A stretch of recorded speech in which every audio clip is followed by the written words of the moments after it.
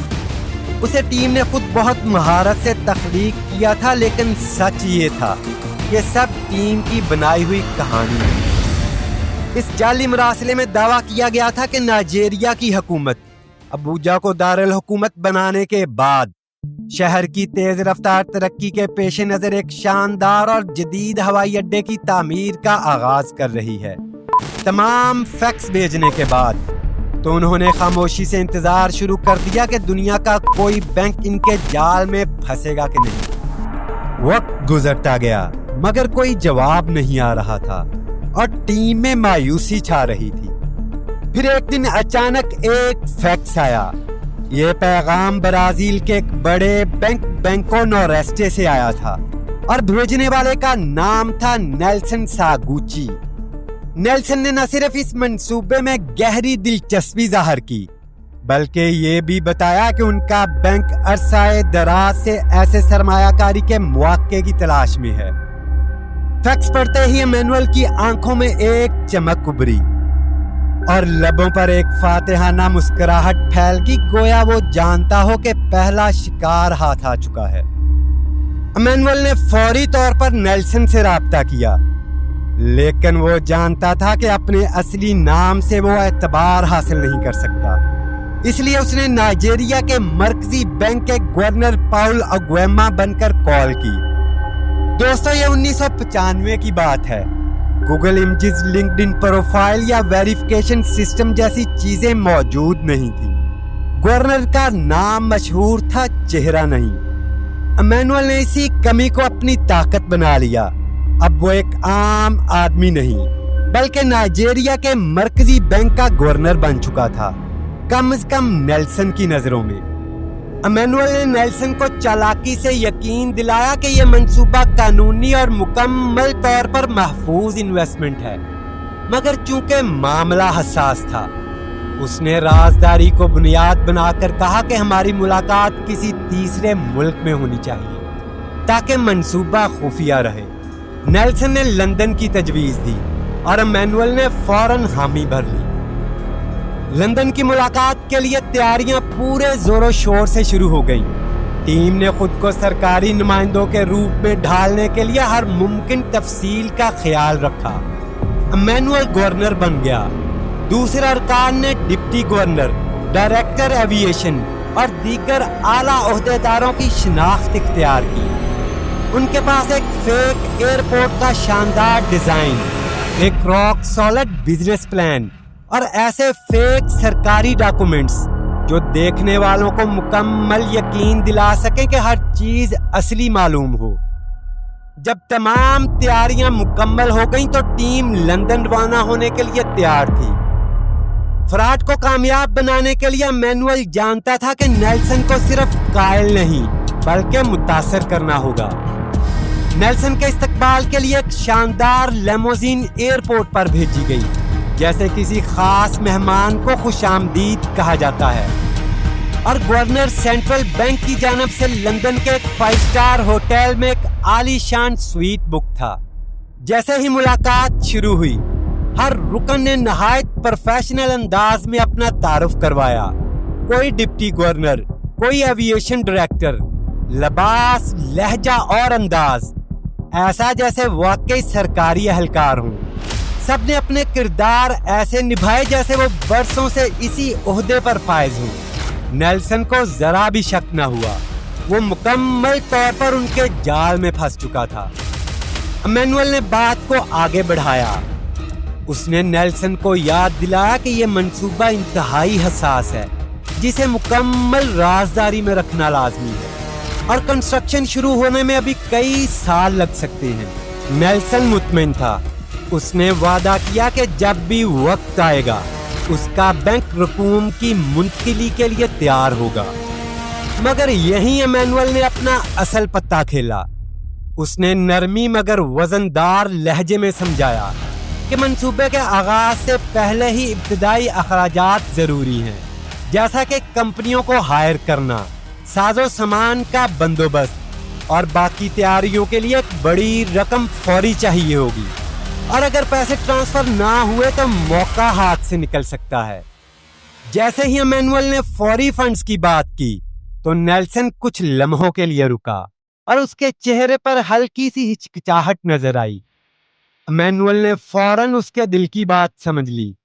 Emmanuel جانتا تھا کہ نیلسن جیسے تجربہ کار بینکار کو کنونس کرنا آسان کام نہیں، لیکن وہ یہ بھی جانتا تھا کہ لالچ دے کر، کسی چیز کے کھو جانے کا خوف جگا کر کسی کو بھی کنونس کیا جا سکتا ہے۔ تو اس نے وہی کیا۔ نرم لہجے میں مسکراتے ہوئے کہا، اگر آپ کو تسلی نہیں تو بے فکر رہیں، ہمارے پاس کئی اور انویسٹر بھی موجود ہیں۔ یہ جملہ نیلسن پر تیر بن کر لگا۔ اس کے دل میں فوراً یہ خوف جاگا کہ کہیں وہ کسی بڑے اور منافع بخش موقع سے محروم نہ رہ جائے، لیکن اس نے پھر کہا کہ اس کا بورڈ اجازت نہیں دے گا۔ تو ایمینول نے چلاکی سے اسے کہا کہ اگر وہ یہ رکاوٹ خود دور کر لے تو اسے $10 ملین کا کمیشن دیا جائے گا۔ یہ لالچ فیصلہ کن ثابت ہوا اور نیلسن نے معاہدے پر دستخط کر دیے۔ یوں $242 ملین کی انویسٹمنٹ پر اتفاق ہوا، جو آج کے حساب سے تقریباً $413 ملین بنتے ہیں۔ دوستو، اب نیلسن مکمل طور پر جال میں پھنس چکا تھا۔ 1995 سے 1998 کے دوران 3 سال تک وہ مسلسل پیسے بھیجتا رہا۔ ایمینول اور اس کی ٹیم نے اس رقم کو دنیا کے 17 ملکوں میں ٹرانسفر کر دیا اور حیرت انگیز طور پر نائجیریا کے کسی بھی ریگولیٹری ادارے کو شک تک نہ ہوا۔ انہوں نے اس پیسے کو فضول کاموں میں ضائع کرنے کی بجائے نائجیریا سمیت دنیا بھر میں پراپرٹیز بنائیں اور مشہور کمپنیوں کے شیئرز پرچیز کیے، اور نیلسن کو یہ لوگ جعلی ڈاکومنٹس، کانٹریکٹس اور تصاویر بھیجتے رہے جن سے لگے کہ ایئرپورٹ کی کنسٹرکشن کا کام جاری ہے۔ لیکن سچ کی ایک خاص بات ہوتی ہے، چاہے جتنا بھی چھپایا جائے ایک دن وہ سامنے آ ہی جاتا ہے، اور اب وہ وقت قریب تھا۔ کہاں گئے $242 ملین؟ یہ سوال جمی لوپیز کو اندر ہی اندر کھا رہا تھا۔ دراصل ہوا یوں کہ 1998 میں اسپین کے ایک بینک نے اس برازیلین بینک کو خریدنا چاہا، تو بینک ڈائریکٹر سمجھ ہی نہیں پا رہا تھا کہ اتنی بڑی رقم کیسے غائب ہو گئی۔ ہر اشارہ نیلسن کی طرف جا رہا تھا، اور پھر وہ سچ سننے کو ملا جس نے سب کو ہلا دیا۔ نیلسن نے یہ ساری رقم ایک جعلی معاہدے میں لگا دی تھی اور 3 سال تک سب کو اندھیرے میں رکھا۔ یہ بات سامنے آتے ہی سب حیران رہ گئے۔ یہ کوئی چھوٹا موٹا فراڈ نہیں تھا، بلکہ دنیا کی تاریخ کے تیسرے سب سے بڑے بینکنگ سکینڈل کی شروعات تھی۔ جب تحقیقات شروع ہوئیں تو ساری انگلیاں نائجیریا کی طرف اٹھنے لگیں، مگر وہاں سے کوئی جواب نہیں آ رہا تھا۔ اصل میں ایمینول نے پہلے ہی بینک آفیشلز کو رشوت دے کر خاموش کر دیا تھا، لیکن جب یورپی بینکوں نے زور ڈالنا شروع کیا تو مجبوراً نائجیریا کو سچ بولنا پڑا۔ تمام تفصیلات منظر-عام پر آئیں اور ایمینول کا پورا نیٹ ورک پکڑا گیا، مگر بدقسمتی یہ تھی کہ زیادہ تر پیسہ پہلے ہی کہیں اور لگا دیا گیا تھا، پراپرٹیز اور شیئرز میں۔ بینک کے لیے اب کچھ بھی واپس پانا تقریباً ناممکن ہو چکا تھا۔ ادھر نیلسن کو گرفتار کر لیا گیا اور اسے جیل میں ڈال دیا گیا۔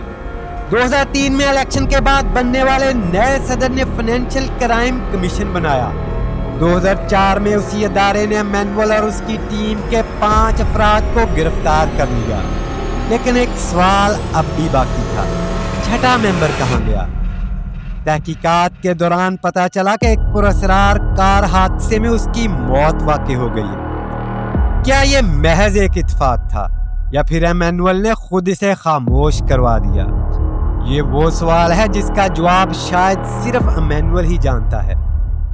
کیس کے دوران ایمینول نے عدلیہ کو خریدنے کی کوشش کی، ججوں اور جیوری کو رشوت دی، یہاں تک کہ کیس کو دوسرے شہر میں شفٹ کرنا پڑا۔